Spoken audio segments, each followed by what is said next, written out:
Given this crowd, we don't have to have lengthy introductions. In fact, I never give lengthy introductions. Look at this. Tony W. Hunter is the publisher and CEO of the Chicago Tribune Media Group, one of the nation's largest and diversified media and marketing solution companies, an accomplished media executive. Hunter is the chair of the Metropolitan Family Services, secretary of the Newspaper Association of America, a current member of the Civic Committee of Chicago, and sits on the board of the directors of the Alliance for Audited Media. Mr. Hunter, give him a round of applause.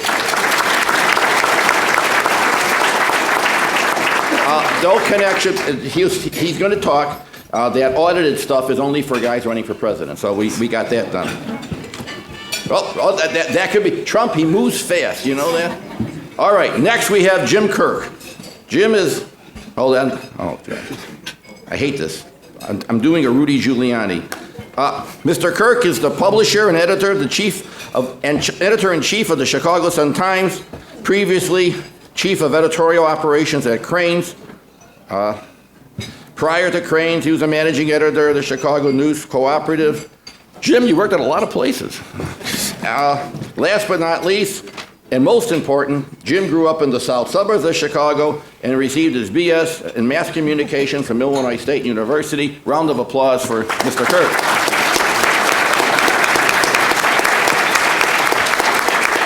David Snyder, publisher, Crain Chicago Business, the nation's leading business newspaper and website with a weekly readership of more than 200,000 and an online readership of over 1 million. Many accomplishments, a native of Easton, Pennsylvania. Who's from Easton? There's Larry Holmes, the Easton assassin. Don't mess with David. That's right. Be careful. Okay. Mr. Snyder is a graduate of American University in Washington, where he received his degree in business administration. Let's have a round of applause for Mr. Snyder. Mr. Hunter, you'll go up first. Each gentleman will have around 5 minutes to give his thoughts and ideas on the topic. And let's make sure all the questions are on the topic. Mr. Hunter, it's yours. Thanks, Paul. Good afternoon. Come on, let's go. I look for motivation when I come to these, encouragement, so I come early and talk to folks beforehand, and one of my colleagues said to me, well, I've seen you speak before. You go on and on and on. So it didn't go so well. So I'm going to try to be brief, but the topic, I give credit to the City Club. They picked a great headline. And for the speakers, not so great, but seriously, I'm very proud to be here representing the Chicago Tribune Media Group and all of my colleagues back at the Tribune. And I'm very proud to represent them. And I'm very proud that we've embraced the disruption that's occurred in our industry. A big part of what gets written about is technology, but a lot isn't talked about with people and culture. And I'm very proud to represent our company because I believe our company has adapted to the disruption and the transformation that's required. So we tried, back in 08, 09, we said, if we're a newspaper company, going to be tough sledding. We need to transform ourselves and be a business services and media company that happens to publish a newspaper.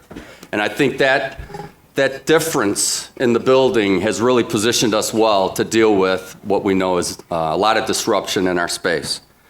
Our purpose remains the same, to entertain, inform, inspire, empower consumers anytime, anywhere, and how they want it. And we continue to do that because we believe content is king. It will be king for a long time to come. And as long as we're unique, relevant, interesting, and we continue to go to market with our great brand, we believe there's a long future for our company. We also view print as a platform, and I know today is, the title of the segment is about print, but we just view that as one of many platforms, and we believe that it's going to be largely driven by the marketplace in terms of what happens with print, and it's a matter of economics. And as leaders of our respective companies, it's our job to navigate that and to make sure that print continues to deliver great value for as long as possible.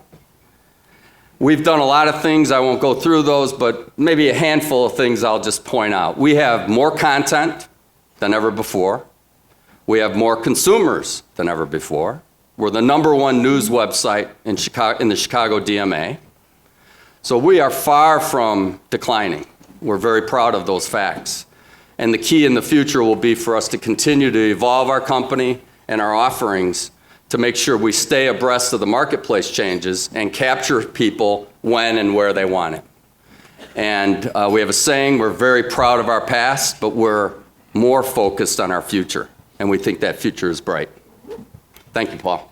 Okay.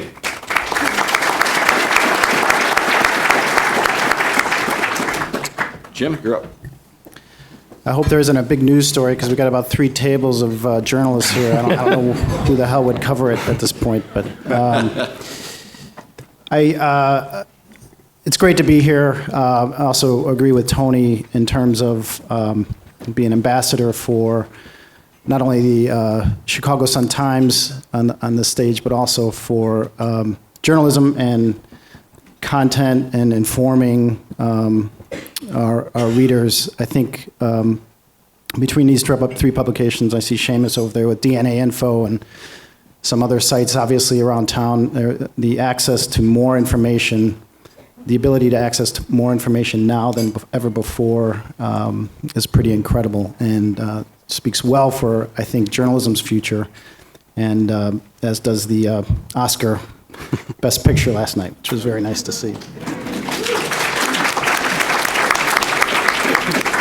As I've said for a long time and tell the newsroom often, you know, we are in this phase, this long transition, and still looking for how this will shake out. But the audiences we serve are multi, different platforms. We look at print as one of our platforms, one of our successful and important platforms. We have, over the past couple of years, looked at kind of a 2-pronged strategy. That is to maintain and continue to grow print where we can, obviously grow digital, which is the big opportunity for all of us in this room, and at the same time find new ways to deliver more content to more people that is relevant and meaningful to their lives. And it just doesn't mean local content, it means content that is relevant in the here and now. As people can access us anytime, anywhere, we have to make sure that we are focused on delivering that content that remains viable to their lives.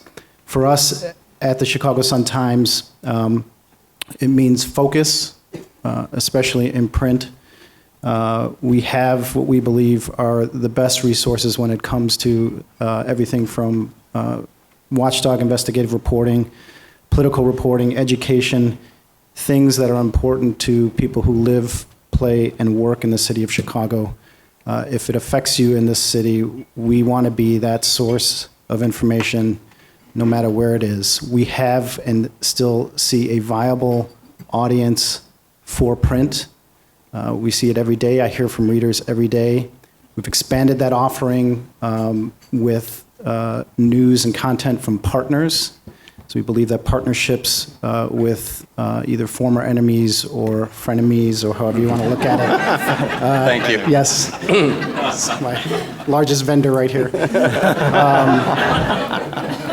We think that's a viable path for us in the future, whether it's our recent relationship with USA Today, delivering content that we haven't had in the paper in a long time, hearing from customers and readers about how much they like that content. We're drawing from Gannett's large, expansive network of journalism and journalists across the country. So we see a pretty viable future for print, certainly for digital, working on both ends to deliver as much content as we can to consumers and making it relevant for our advertisers as well.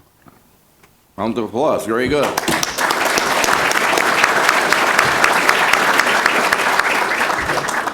Not much need for editing so far, huh? Okay, Mr. Snyder, you're up. First, I just want to say it's a true honor to be up on the stage today with people that are competitors, but also friends. And even though we may compete in some areas, we're all in the same boat in terms of our quest to deliver the highest quality of journalism in Chicago, and both Jim and Tony have just done a wonderful job at that. I want to start with both, first a disclaimer and then two anecdotes, because I'm going to be a little bit more bullish on print in the midterm than maybe Tony and Jim. First, a disclaimer is that myself, our management team, and all the wonderful Cranes colleagues that are in the room today wake up envisioning the day when print no longer exists. Everything we do is about diversifying our revenue streams, coming up with new products for the days when print will be zeroed out. That said, there's another perspective, and I'm going to share two anecdotes, one just from last night and one from 3 years ago. The one was from last night, was during a break during the Academy Awards, where I was sitting with my family. My wife and two daughters are here today, and they knew they were taking off school for some reason today, but it was only a vague idea what they were attending. And I explained it's this great group called the City Club, and I'm going to be here with these friends, slash competitors, and the topic is the future of print. And without missing a beat, my 14-year-old Sarah says, "Well, there is none." So it's bedtime. And it occurred to me, Sarah's reading a book for school, To Kill a Mockingbird, a classic.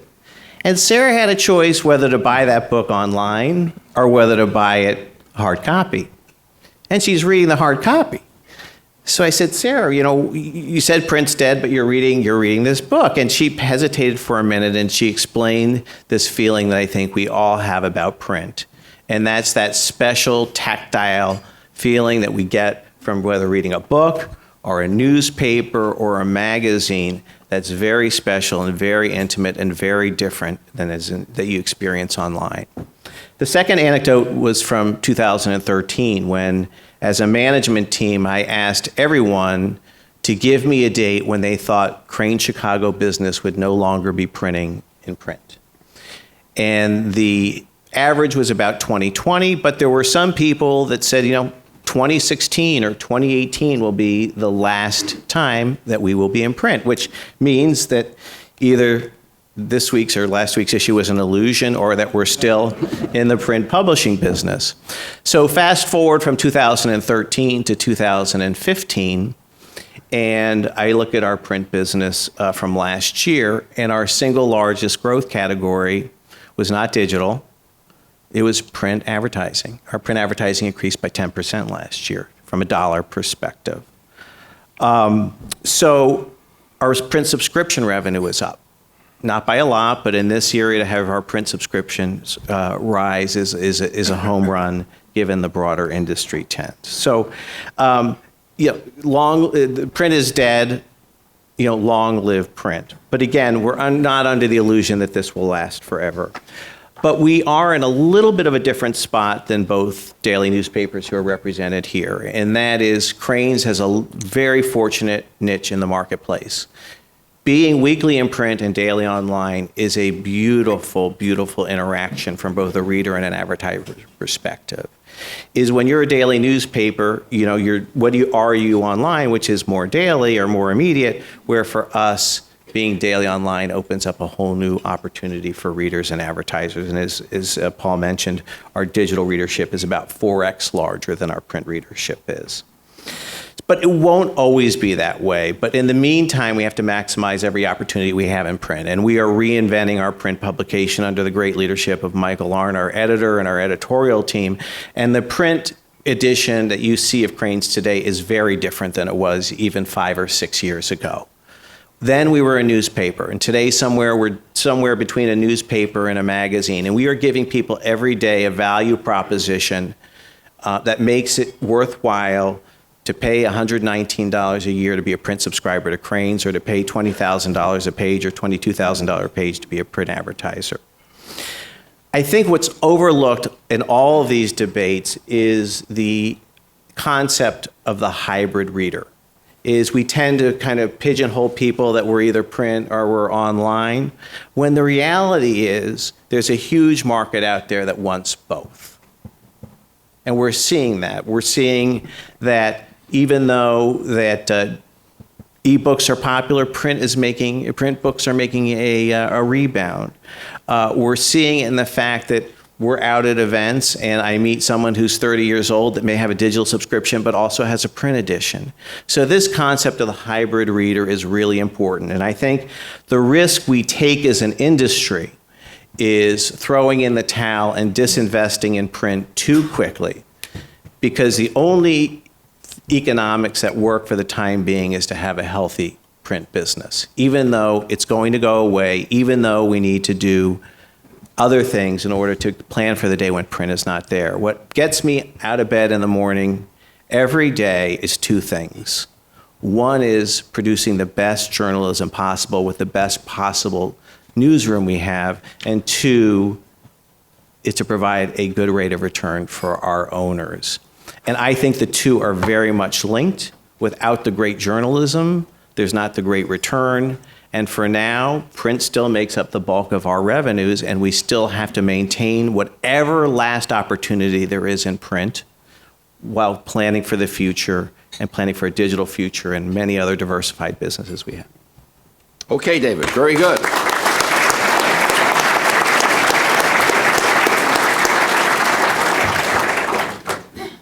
We have our people here. Miss Amanda, you're coming in with your usual aplomb. Okay, normally you never start with a publicist, but we'll start with Jim Turman. Since he can't win the prize anymore because he's won too many, this one's for you.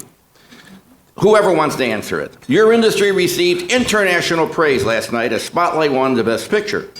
Do you have the resources today to do similar in-depth investigations? Pretty good question. Mm-hmm. Don't all jump. Anyone? I'll go first. I know, Jim, you have a similar answer, I'm sure.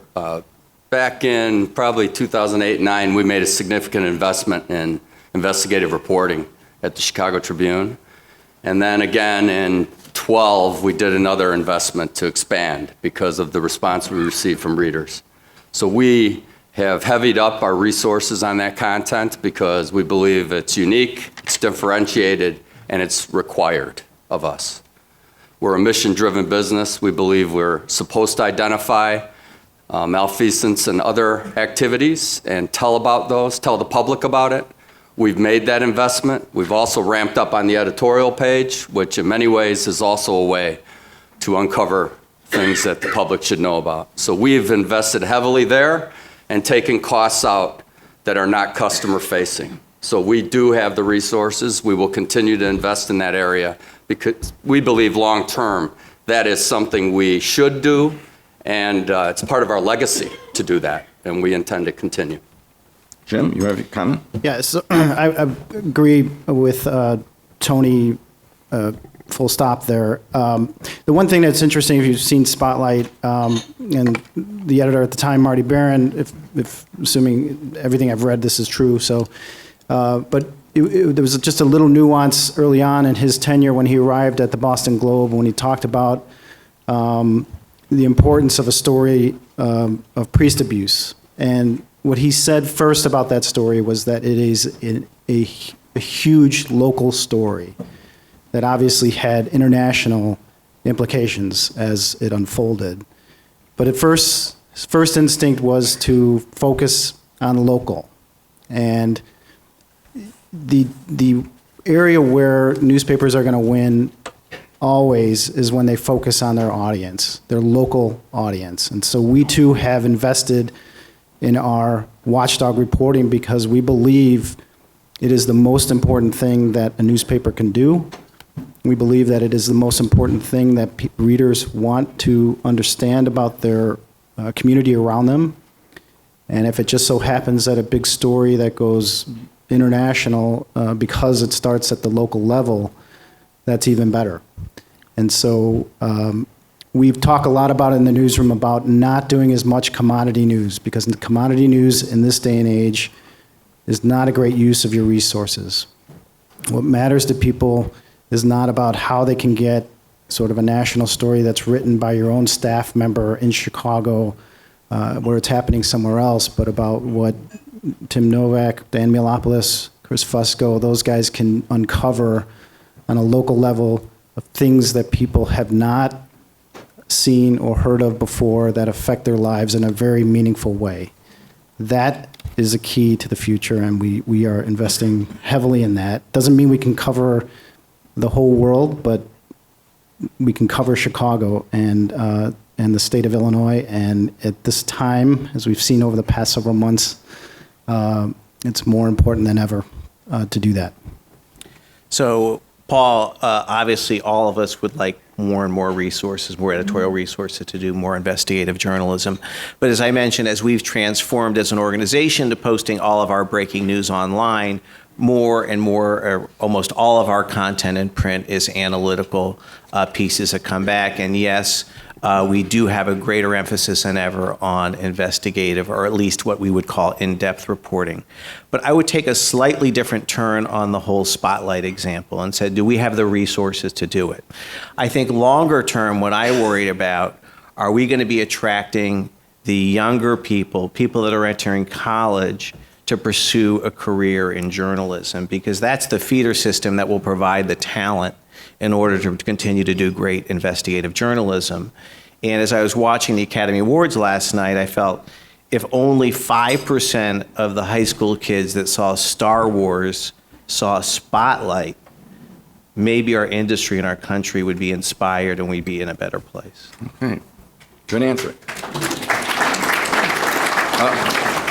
Gentlemen, we have a lot of questions. You're used to editors slashing and just make these short paragraphs. No need to have multi-paragraph answers.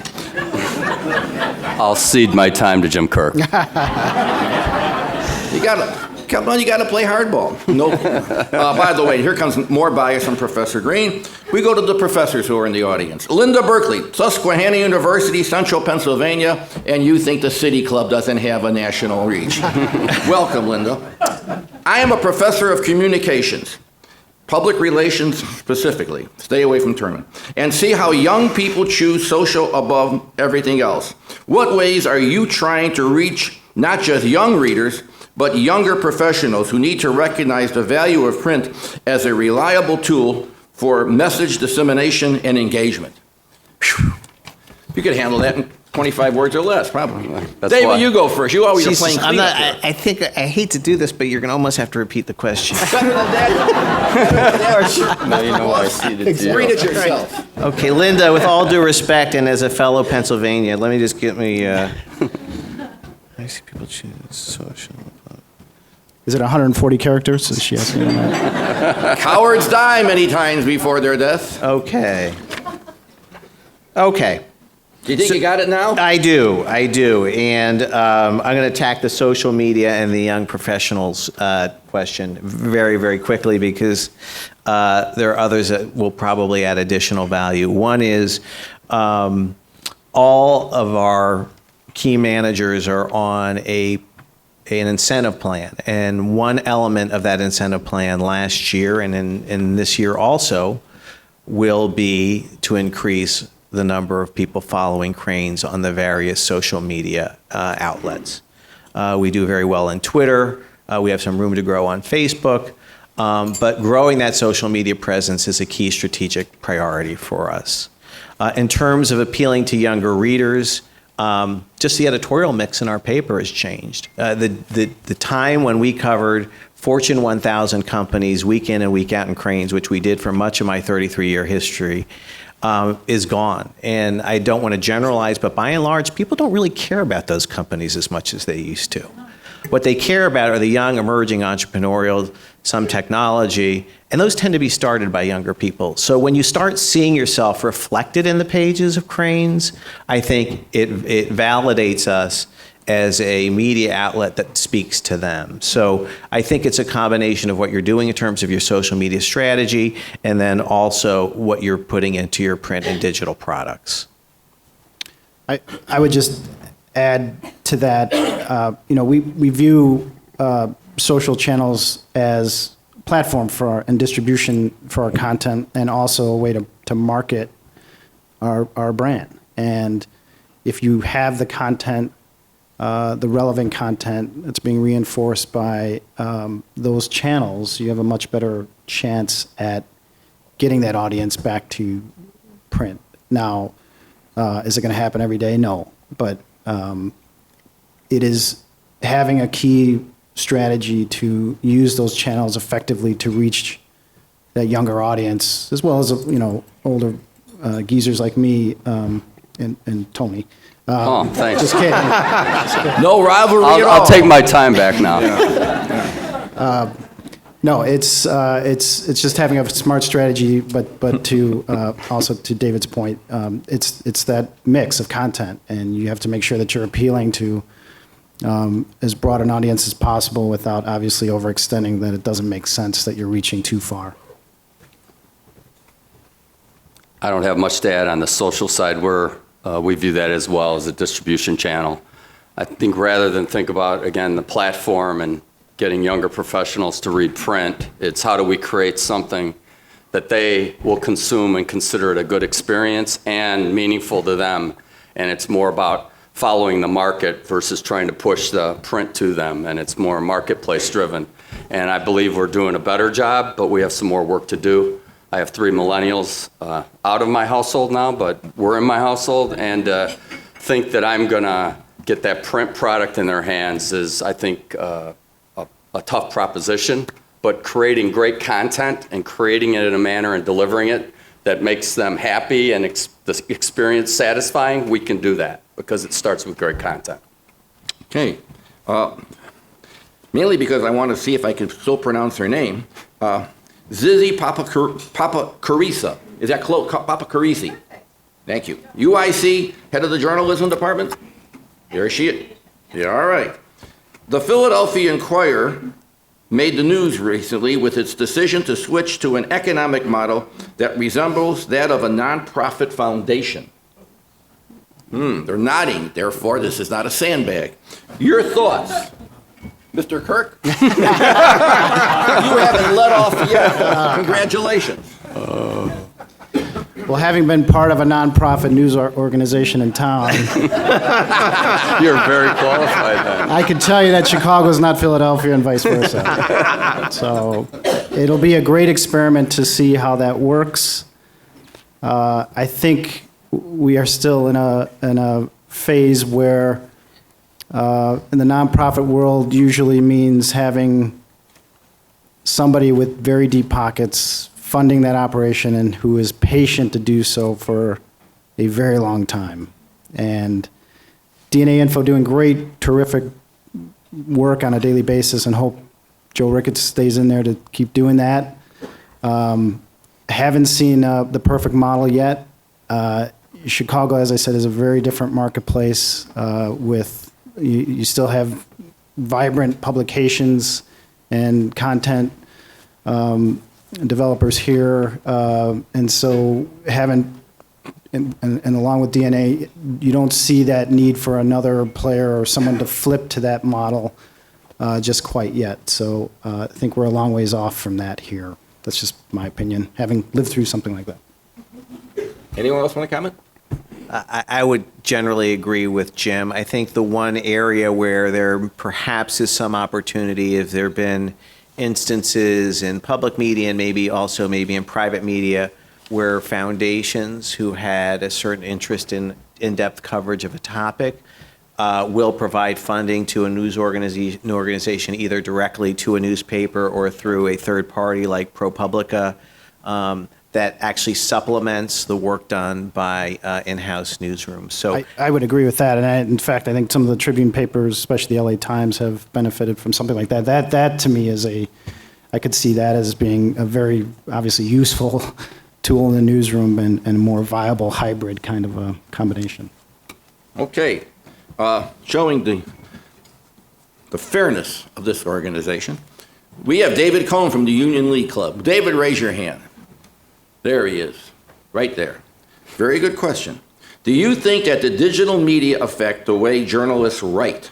In other words, do journalists of the print era think or write differently from their digital counterparts? Don't all leap at once. If you want to all take a pass, we can do that. Again, I'll start with the marketplace. Go ahead, Tony, you're brave. And I think, again, the platform that you deliver news and information in many ways also is linked to how people want to consume that information and the amount of time they're going to invest. There's so many news snackers these days that, and we love them, by the way, because that means they're coming to our brands, right? And they see value. But to think they're going to go through a long-form news article or column when they're snacking, we'd like that. But I think all of our writers and columnists are finding a different way to write for the web. We call it digital first and then reverse publish to print. And so I think to David's earlier point, both the current journalists in the House are making that adaptation to the way they write. And we need to also get some folks, younger folks that want to be journalists, and let them come to the organization and bring new skills as well across all screens. So I think it's a combination of investing in our people we have today and also bringing in some new folks that are cross-screen, if you will, and have been taught that way. So it's a combination. Anybody else? Okay, we got a lot of questions. Okay, Yeah. go ahead. If you want to jump in, you can, but I'll just say great journalism has to be great journalism, and I don't think we should have a lower standard for what's printed digitally. And I don't think that's what Tony was implying. But I think we have the same standards for our digital news product as we do our print. okay. Different type of question. Kate Jacobs, Boy Scouts of America. Where are you, Kate? There you are. No. You don't sell cookies, right? Okay. Next time, bring it on. Okay, here we go. What are the most effective ways for nonprofit organizations to share their story with relevant audiences in your publications? Good question, Kate. Well, I think the key is to have a relevant story that hasn't been told elsewhere, first and foremost. And I think that, and this kind of gets to what David and I were talking about in terms of some of these supplemental things that nonprofit backing can do in terms of supporting journalism, is to, when you come to a news organization with a great story, is to have the data to really back it up. I would say that the one area where sort of the pullback in some newsroom resources that we've seen across the industry is that area of being able to have enough people to mine as much data as possible, and it's so crucial in the telling of a story and telling important news to people that I would encourage anybody who thinks they have a great story to tell to really back that up with some meaningful data that can be cross-checked by our journalists and used to help tell that story in a meaningful way.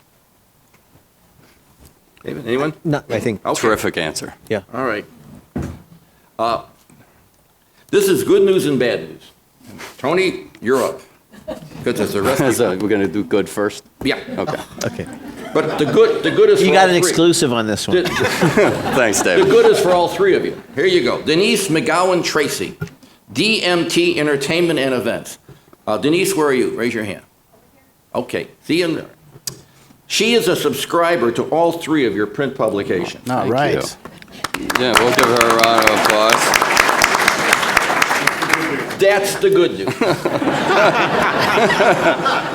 Now, Next Jim question. and David are not quite part of this, so Tony is Oh, addressing great. you. But you can handle it.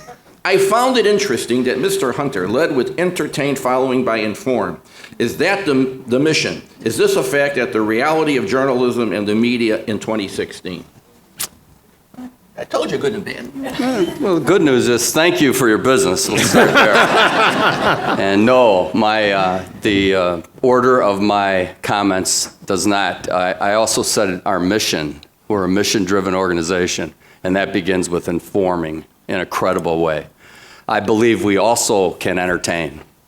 And I believe that there's many ways to entertain and still stay true to the journalistic quality that we uphold all of our reporters and columnists. But if you don't think that people come to content to be entertained as well, look at the circulation statistics on some of the magazines that are entertainment and the crossover between those folks and print newspaper readers. So I think we can play a role, but it is not at the, we would not do that and walk away from standards. But I believe we should entertain. We should have people want to pick the paper up and say, I need to read today to see what they're saying, and also to get some entertainment. I do believe you can do both. Good answer. I assume both you guys passed? No, go ahead. Jim's. Yeah, I would agree with that, and I think that this gets to some of the snacking that we see with readers as well. I do think that at the end of the day, these so-called sort of the viral, I'm just not sure how to categorize it, but the viral content that we has seen by some as a model of the future is not. It could be one of these things that is not a long-term viable position. I do think at the end of the day it comes back to authoritative, credible information that's important to your main audience, and then you supplement that with things that are not going to be a drain on your newsroom, and that obviously people are very interested in. I would say the Oscars being one of them today, for example, and the aftermath of all that. But that has been like that forever. It's just there's so much more of it now, and so much at your fingertips. That's the difference. David, you were curious? Not a lot to add, other than I agree with Tony and Jim that they're not mutually exclusive. You can be both informative and entertaining at the same time. On the front page of this week's Cranes is a story on the 50 most expensive home sales in Chicago in 2015. It's informative, but it's also interesting and entertaining because everybody likes to look, at fancy houses and who owns them.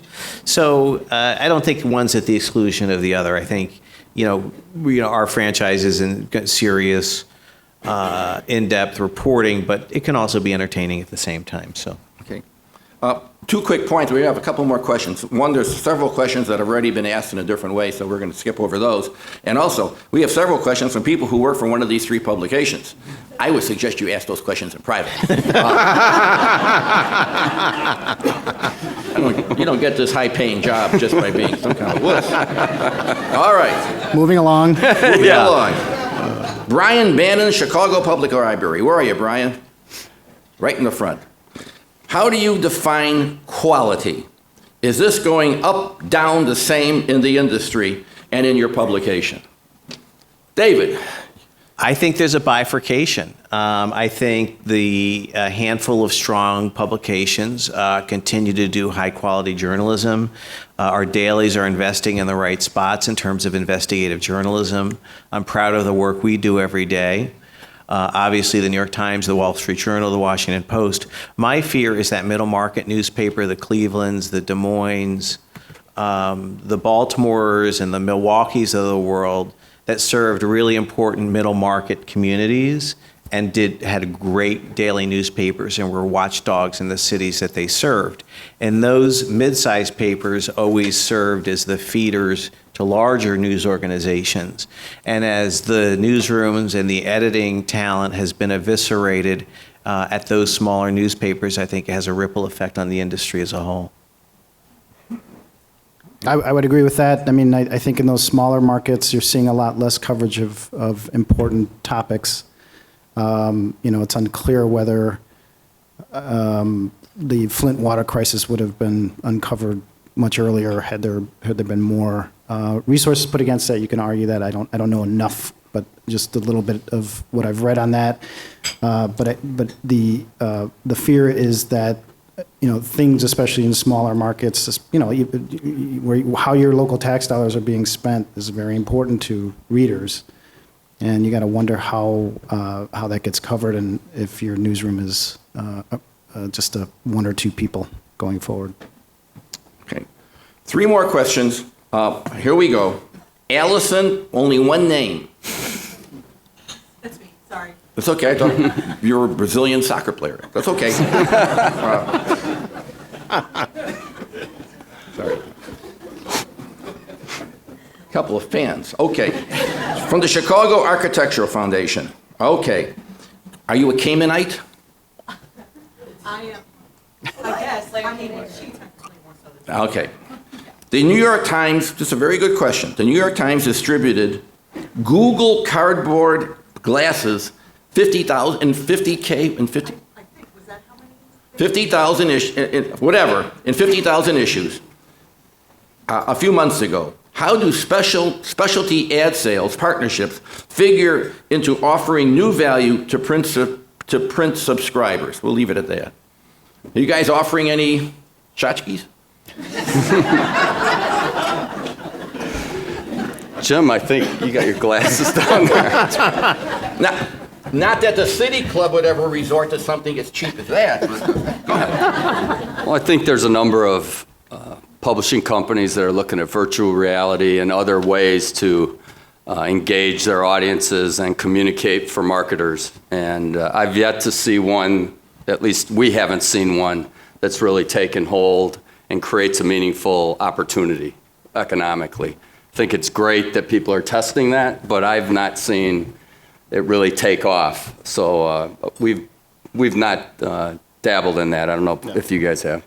No. I didn't get one delivered. I am a New York Times home delivery subscriber, and I didn't get one. I borrowed one from a colleague. I couldn't get it to work, and that was the beginning and end of that. That's the downside of that.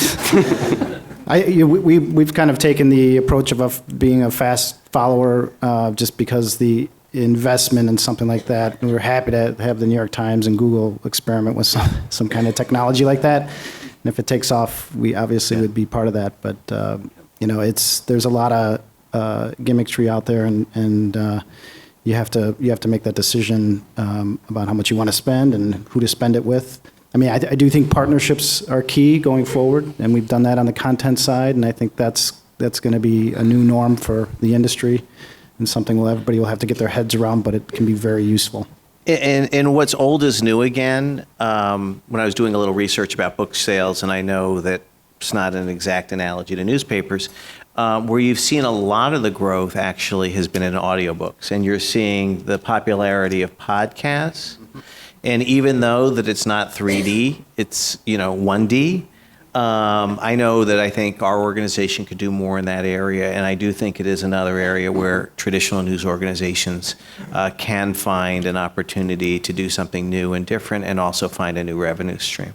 Okay. Two more questions. We have this one from Kaylee. Where are you, Kaylee? How do you pronounce your last name? Metbiner. Yes. And the name of your group? S4 group. S4. We don't need to go any further. Here's the question. Does the future of publishing hold further specialization and separation of content into niche publications, or intending to reach fewer Expanding your target audience of fewer publications, or trying to separate and diversify into niche publications for smaller audiences? Sounds like a David Snyder question to me. Okay. So we are a niche publication that's broadening our mission. Much of our history has been covering just pure business news. But increasingly, we have a very, very strong and intimate relationship with business and opinion leaders in Chicago. And we've used that as a platform to expand our digital coverage and our print coverage into new areas, probably the single largest being politics. You all know that Greg Hines, and I know I'm biased, I think is the most talented political reporter in Chicago, and we do a daily political email. And we're doing, Greg has a column in the paper every day. We now have Rich Miller from the Capitol Facts. We're more into lifestyle coverage. We cover residential real estate heavily.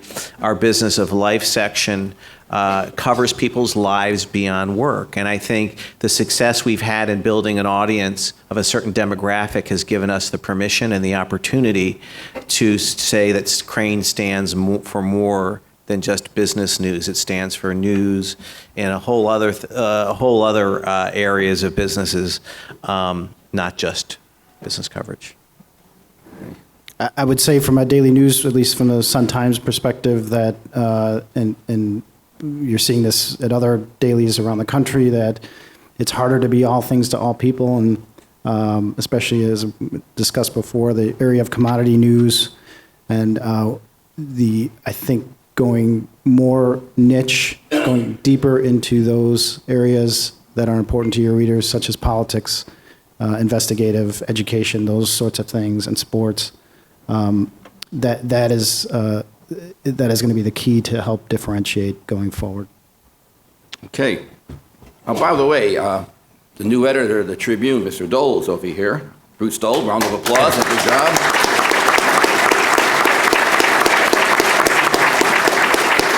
This question is for Mr. Hunter, but you should pay attention.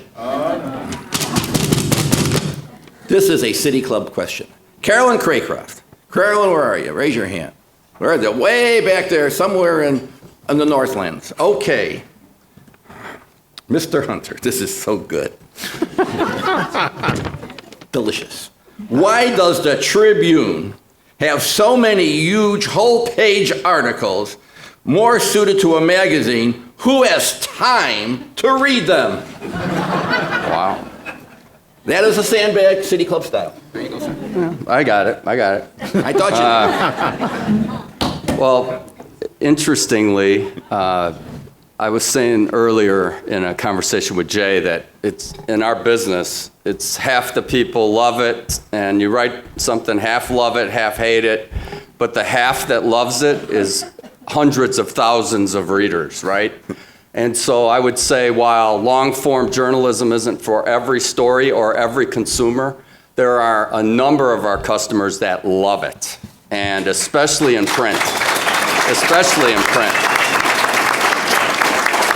And I think the key is we need to figure out how we're going to go to other digital screens, if you will, and create the kind of experience that keeps people reading and wanting to get that deep story. And that is the Rubik's Cube, if you will, is high quality journalism delivered to folks digitally and them getting through the entire long form of the story. So we get both ways, right? It's like that story wasn't long enough, that story was too long. That's why it's a beautiful job to have. How about a round of applause for all of them? Great job, Hogan.